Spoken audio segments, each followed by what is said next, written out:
The Heat are taking on the Philadelphia 76ers on Wednesday, and there's a lot to break down. What players will step up? Who are the key matchups? To help us preview the game, we're joined by Bryan Toporek of Forbes to get us ready for the postseason. All that on today's episode of Locked On Heat.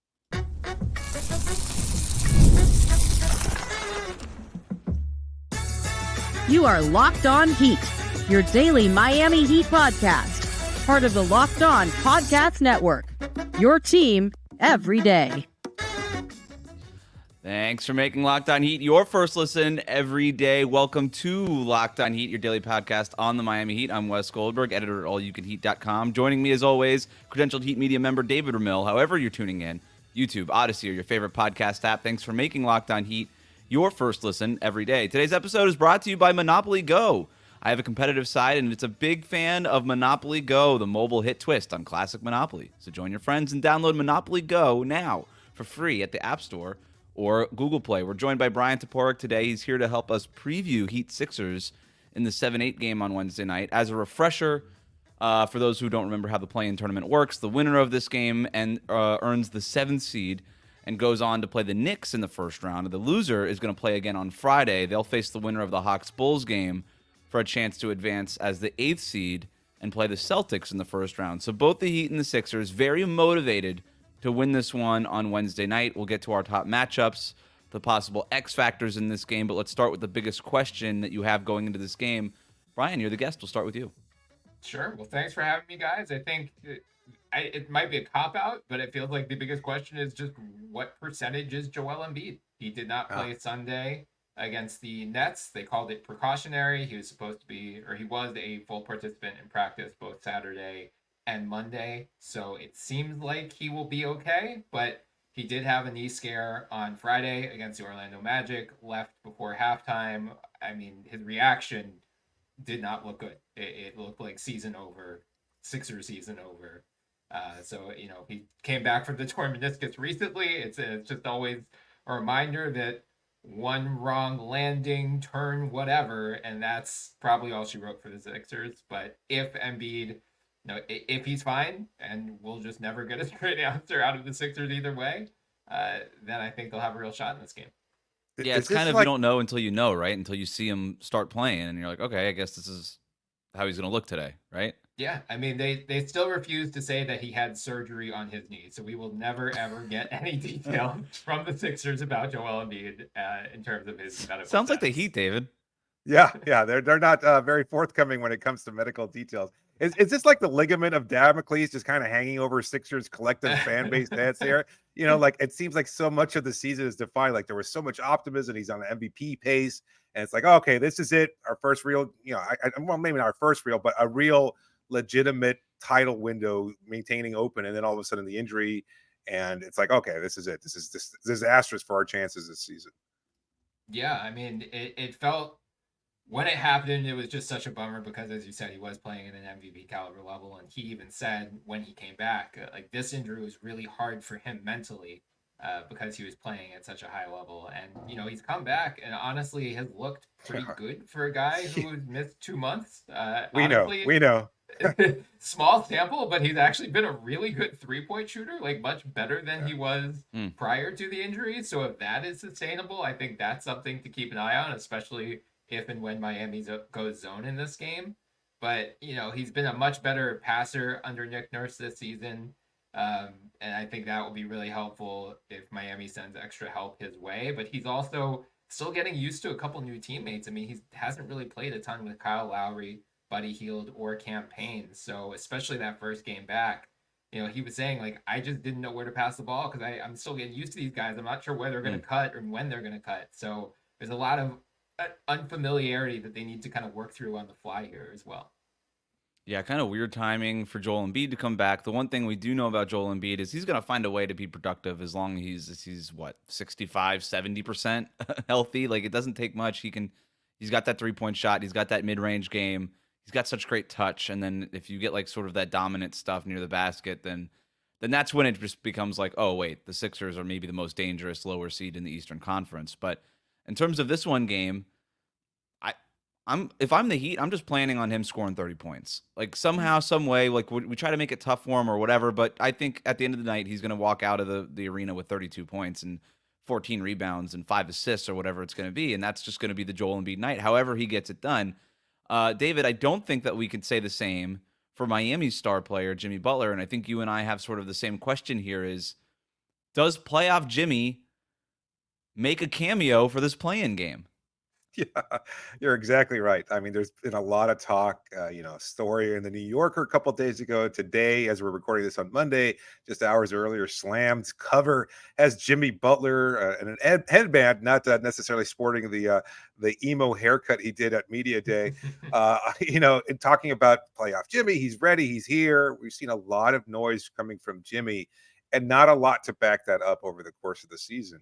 We've seen some spurts here and there, but even over the last few games where Miami's needed him to get much needed wins, he hasn't been there. He hasn't been the star, and there are questions lingering, and we've brought them up before. Is he older now? Is he physically able to rise to the level that we know he wants to get to? And so this is the defining point for his season. Like, it's okay if he, maybe not okay, that's overstating a little bit. I think it's a lot more acceptable for Miami Heat fans if he takes his foot off the gas for whatever 50 number of games that he plays during the regular season, so long as we see a monster version of him once the playoffs begin. And this is the playoffs. And if he's engaged and ready, then that's great. And I think that changes the tenor of the game completely. But I don't know that we're going to see that version of Jimmy Butler. And so there's a big question regarding whether or not he's going to be available, whether or not he's going to be that kind of star level player. He's had one 30-point game since March 3rd. And not that everything is kind of boiled down to Jimmy Butler on whether or not he's got the 30-point games or not, but that kind of is what playoff Jimmy is, isn't it? It is, right? It's like, okay, Jimmy Butler regular season, elite two-way play, kind of efficient scoring and all these things, picks his spots, and then playoff Jimmy just sort of layers on top of that 36 points every night. And that really is the difference, whether or not Jimmy Butler wants to admit that there's a playoff Jimmy or not. But this year, those spots that he's picking are fewer and further in between. Maybe it's not for lack of picking. Maybe it's just a lack of ability to get to that level anymore. You look at his overall percentages. He went from 54% shooting last year to 50% this year. 23 points per game last year to 21 points per game this year. I mean, there is a decline in his even like base level version of play. And so if there's a decline in that, then maybe there is a decline in what playoff Jimmy ultimately is, right? Maybe he just can't get to that level anymore. Bryan, what have you seen just from Jimmy Butler in general this season, and from an outsider's perspective who might not be plugged into the Miami Heat every single day, obsessing about it and podcasting about it 5 days a week? Have you noticed something different with Jimmy Butler? I've seen a lot more backlash from Heat fans about him, which, especially given the last couple of years, from an outsider's perspective, is wild. Because, we're talking about the Sixers, who keep running into the second round ceiling every single year. So give me 2 finals berths and an Eastern Conference Finals appearance, and I will die happy regardless. But I'm with you guys. I mean, I think that is a big question in this series, especially game. Because one game series, yeah. I know, I wish. Because the Sixers now have a bunch of different options to throw at him as well, more than they've probably had in years past, between Tobias Harris, Kelly Oubre, who has been sneaky decent, if not good on defense, Nick Batum as well. So I'm terrified of playoff Jimmy. I'm terrified of the Heat, especially with Tyler Hero back. Like, they have enough shooters now that this is what's so scary about the plan and about these 1-game winner go home situations. It's like you don't have the variance of a 7-game series to play out over time. If Tyler Hero hits 6 threes, or if Jimmy Butler does go off for this 1 game, now you're in a winner go home and your season could be over on Friday.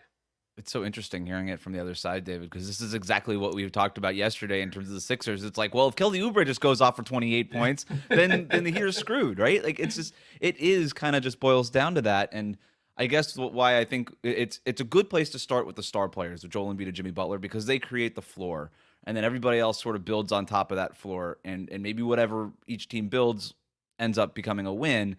And so it's like, all right, if Joel Embiid's floor is still almost MVP caliber play, or certainly all-star level play, and now you're getting whatever from Maxey, whatever from Oubre, whatever from Tobias, like whoever else is building on top of that, that's a great place to start if you're Philly. Meanwhile, if you're Miami, you kind of need playoff Jimmy to create that floor so that Tyler Hero can kind of keep up with whatever else everybody else is doing on Philly. So This is going to be fascinating, or it'll just be something where like one team hits 15 threes and then that's the analysis of the game, which could very well be what happens.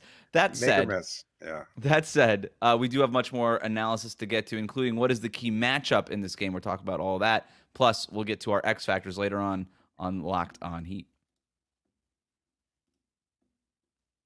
Today's episode is brought to you by BetterHelp. Listen, it's really a tough time for a lot of people, and sometimes you just need the opportunity to get something off your chest, whether it's big or small. It doesn't matter. Sometimes these things just eat at you, and you just need somebody to be able to listen to you, somebody who's got an unbiased perspective, because you have your close circle of friends, you have your loved one's partner, but they might not offer the kind of perspective that gives you the right framework in order to make lasting change. And if that's the case, you're looking for somebody to talk to about whatever it might be that's eating at you. You might be thinking about therapy. And if so, then it's time to give BetterHelp a try, because therapy can be different for everybody, but BetterHelp is made to be convenient for everybody.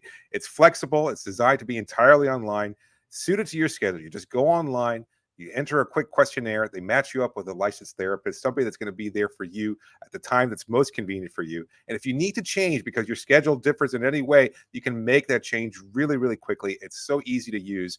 And best of all, right now, if you go to betterhelp.com/lockedonba, you get 10% off your first month with BetterHelp. So if you're thinking about giving therapy a try, make sure to go to betterhelp.com. That's betterhelp.com/lockedonba. We'll be right back.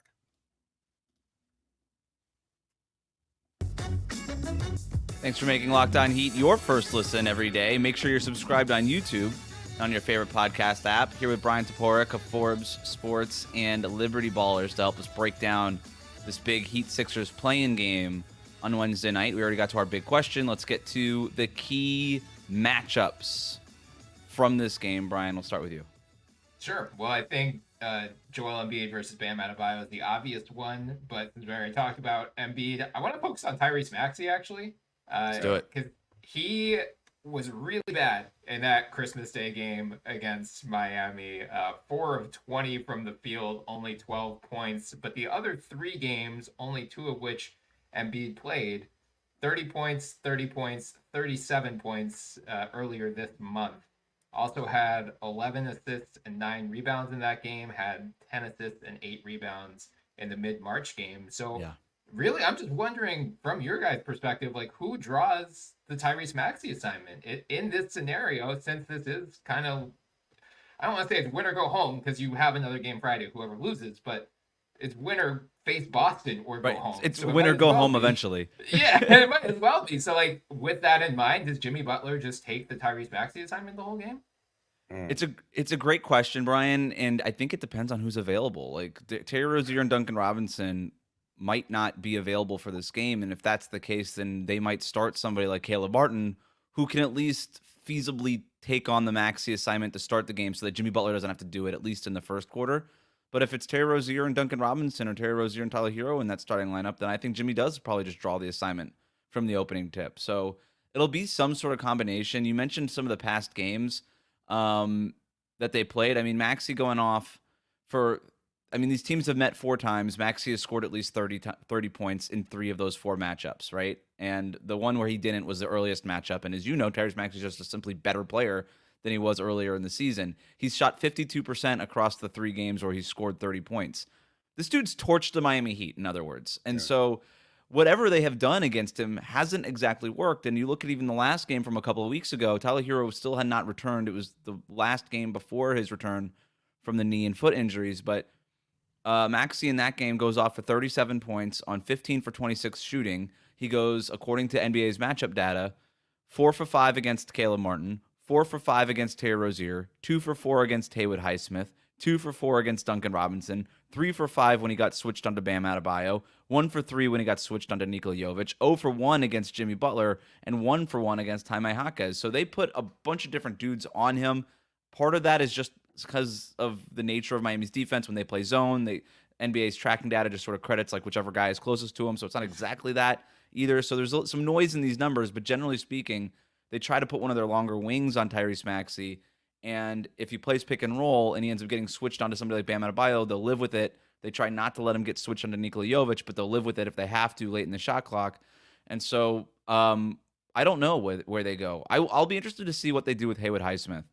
And whether or not like he's not going to start this game, I would imagine, but maybe he gets in pretty early, and then does it become a situation where Spo is almost like, okay, every time Tyrese Maxey's in the game, sort of like in the second and third quarter, do we just have Haywood's minutes mirror Tyrese Maxey's minutes? Because I thought he did the best job on Maxey. David, what do you think? No, I agree. I think.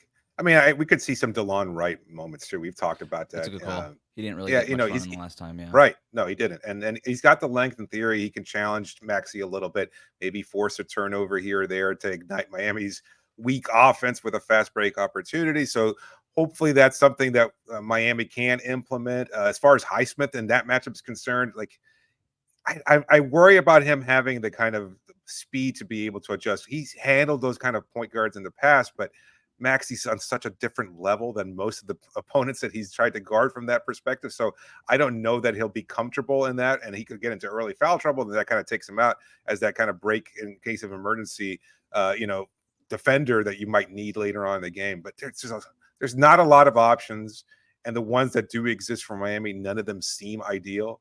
I'm curious, like, we talked about this to some extent in the first segment. Like, you know that Embiid's going to be getting his. Do you think that's the right strategy to just allow Embiid and try to focus on limiting Maxey to as much as possible? Or is which one of the two is more stoppable in that scenario? Like, we've seen Maxey just torch Miami no matter who defends him or what coverage they throw at him. So, I mean, maybe it's just better to try and focus on trying to limit Embiid to some extent. I don't know. I'm seriously like wondering which is the better option for Miami moving forward. Brian, what do you think? One of you. Yeah. I would think, given with Embiid still having just come back from the injury, still working some rust off, with the unfamiliarity with some of these new teammates, I would actually lean towards stopping Maxey and letting Embiid get his, because I think you can fluster Embiid, especially, send extra help his way. And we've seen that's been an issue for him in years past. He has gotten much, much better at reading double teams. So maybe that's not the answer. And maybe there is just no good answer to this question. But that would probably be the way I'd lean. David, what was your key matchup? Was it Maxey?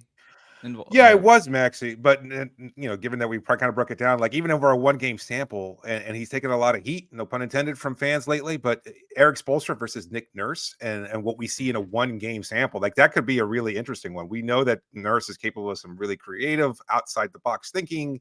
Spo, not as much, but he does tend to tweak things much more during the playoffs, I think, than he does during the regular season. And there's been a lot of frustration regarding who he puts out there and what he does in terms of, utilizing certain players. I mean, maybe DeLon Wright or Haywood Highsmith, neither of them might see a lot of playing time. I wouldn't be surprised at that, given what Spo has done in the past.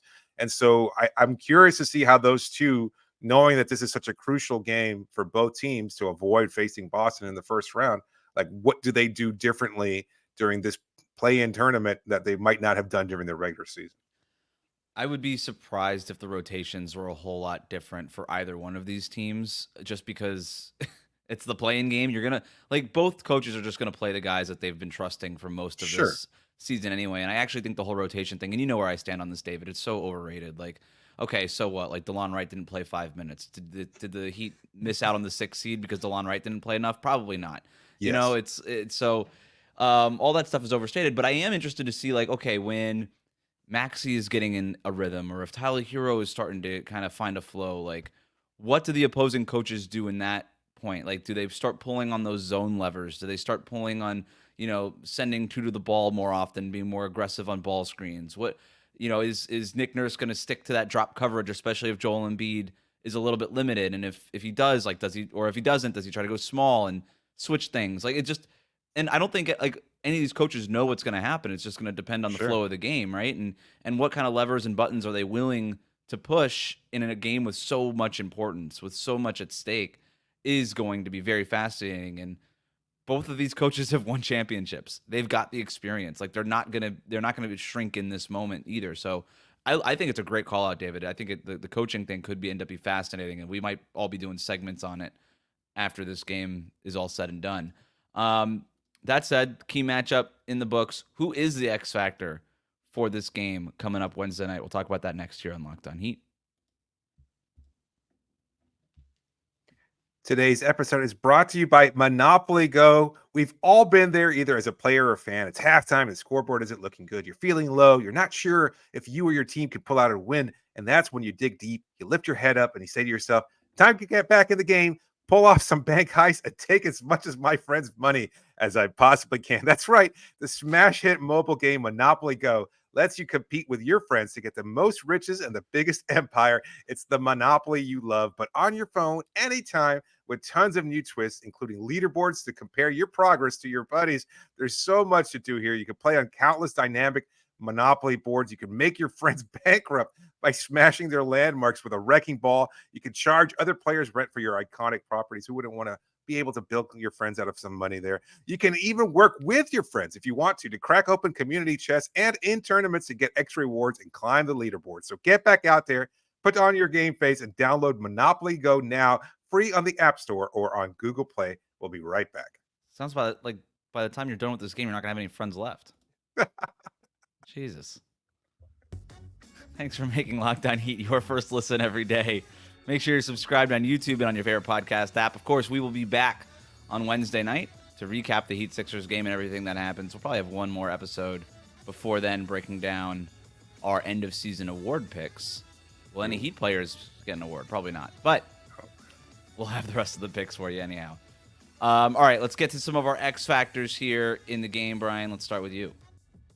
I feel like we've been dancing around it, but both teams just have a lot of depth that they can lean on. Yeah. And Yes. David, I think you're absolutely right to call out the Nurse versus Spo matchup, because I think this is like the first time the Sixers are going into the playoffs without their hands tied behind their backs for 5+ years. Like, they actually have a real coach who is going to make in-game adjustments, and so Go Bucks. Let's go Bucks. So I mean, it's hard to pick one X factor because it could be any one of like 6 or 7 guys. I would say Kelly Oubre is certainly one of them. I am trying to like speak into existence the Kyle Lowry going and having a revenge game, and then Heat fans are so terrified of that. Like, that is like that is more than Embiid is hanging, or his health hanging over Sixers fans. Like, the idea that this season's going to end on a Kyle Lowry jumper, or at least that's the reality that they're expecting on Wednesday.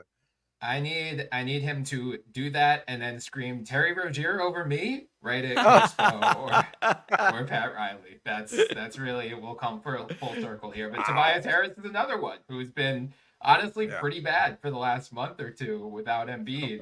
So if he had a good game against the half of Brooklyn Nets on Sunday, and tends to fade away in tougher matchups, but I think he's going to be critical, especially on defense against Jimmy and possibly, Jovic for sure. So I think a lot of guys up and down the roster for the Sixers. Unfortunately, it sounds like Melton is not going to play. I think they're going to miss him a lot. Covington, it sounds like he's going to be out for the rest of the season, so he's not a factor there. But Nick Batum's another guy coming off the bench who is just, it's been very surreal having him on the team because has such high basketball IQ, and the Sixers just haven't had a ton of guys like that in recent years. Yeah. So a lot, again, it's hard to pick one guy because I think like really 4 or 5 guys outside of Maxey or Embiid could swing this game for the Sixers. What's been up with Buddy Hield, because he struggled against Miami in that recent game, but that's a guy who, obviously because of his shooting ability, he could just destroy everything Miami does. Like Miami, I could see multiple possessions where they hold him for like 20 seconds, get a really good defensive stop, and then they kick it out to Hield, and he just knocks down a 3-pointer that could really end Miami's chances of winning this game. Has he been struggling to kind of find his footing in Philadelphia system? Yeah, he started right after the trade, was really good for a couple games, and then was not so good for the past month and a half. Since Embiid's been back, like, he started to round into form recently. Nick Nurse has been comparing it to like a baseball hitter who's just in a slump and starts, you're pressing, like you're trying to break your slump, and you just have to let the game come to you. Hield's been preaching that as of late. And I think with Embiid back, all the attention that he attracts, he's had a lot of success with dribble handoff stuff with like JJ Redick and Seth Curry in years past. So, on paper, those guys should be perfect fits together. And I it's a great call out because I think, Maxey and Hield are the two more than anyone else who could be the zone busters for the Sixers when Miami goes that route. Great time for Buddy Hield to break out of a slump against the Heat. It just it feels like one of these things is going to happen, David. It's going to be the Kyle Lowry thing. Is it going to be Buddy Hield? Is it going to be Tobias Harris? Like, there's just so many guys who just feel all due. three at once. Yeah. Just a tidal wave of slump busting. On the Heat side, I have Tyler Hero, and it's for similar reasons. Like, we're not breaking news here. Like, these games do often come down to shooting, right? Like, you even think to last year, Miami winning the second play-in game against Chicago. The only reason the Heat won that game against the Bulls is because Max Strus went off for 31 points in that game. It can literally just be that, and that's what kind of propels the team to the playoffs. So I think Tyler Hero is the guy probably most likely to bust out for a big game for Miami. You think about the way Philadelphia likes to defend, like that drop coverage stuff is going to be there. Tyler Hero is their best guy pulling up off of a ball screen, quick in transition, early in the shot clock. Like, he's just going to do that stuff. Since he's come back from injury, he's been more willing to do that stuff from three-point range and not dance his way into a contested mid-range jumper, which has been nice for Miami's offense. And so, David, I don't know if you disagree with me, but if Tyler Hero, like, you need a base level from Jimmy Butler. I think Bam, his plate is going to be full with the Joel Embiid matchup, right? Yeah. So I don't think that you can realistically expect Bam to come out here and go point for point with Joel Embiid because he's going to have his hands full with that. All right, so who's left? Well, then it's obviously Tyler Hero, considering also that we still don't know whether or not Rozier or Duncan Robinson are going to be available for this game. So it really does fall a lot on Tyler Hero, at least I think. I agree to some extent, but I do have Rozier as the X factor, and I'll put that full caveat out there that he might not even play. It's just the idea for me is that we're going to see some level of production from Hero, but I think Philadelphia has enough where they can stop him defensively and get him from being comfortable. I don't think he's going to go off for that 30-point explosion that they might need in order for that to happen. I think Miami's best and only chance of winning this game is to do what they've done so often in the past, which is to drag things, bring them into the mud. If they can let Embiid get his, somehow find a way to stop Oubre and Maxey and all these other X factors that Bryan laid out, and they can keep the game relatively close, then they're going to need somebody who can step up late in the game. And at this point in time, I'm more comfortable saying that's probably going to be Rozier than it is Jimmy Butler. So he's my X factor, because I think if Miami's got any chance of winning this, it's to have the ball in Rozier's hands late in the game and have him pull off one of those crazy fadeaway drifting shots that he's been taking of late in order to help Miami win some games. And that might be their only key for the only chance of them to actually win it. It's a good call. If he's available, he could certainly just sort of be the guy that bails out their offense at the end of several shot clocks during this game. Let's end it here. One player you're most scared of on the opposite team. Bryan, we'll start with you.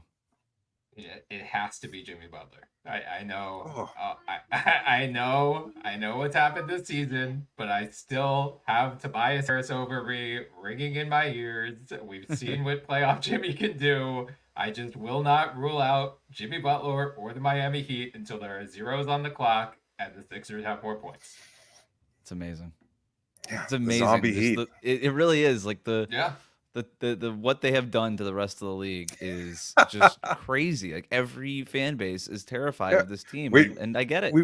We were just talking about this on Locked On NBA, that if somehow Miami drops the 8th because they lose this game and they wind up facing Boston, all it matters is winning game 1. That if they do that in Boston, then sphincters will start to pucker up, to use Matt Moore's exact words, and everybody was just like, okay, this is it.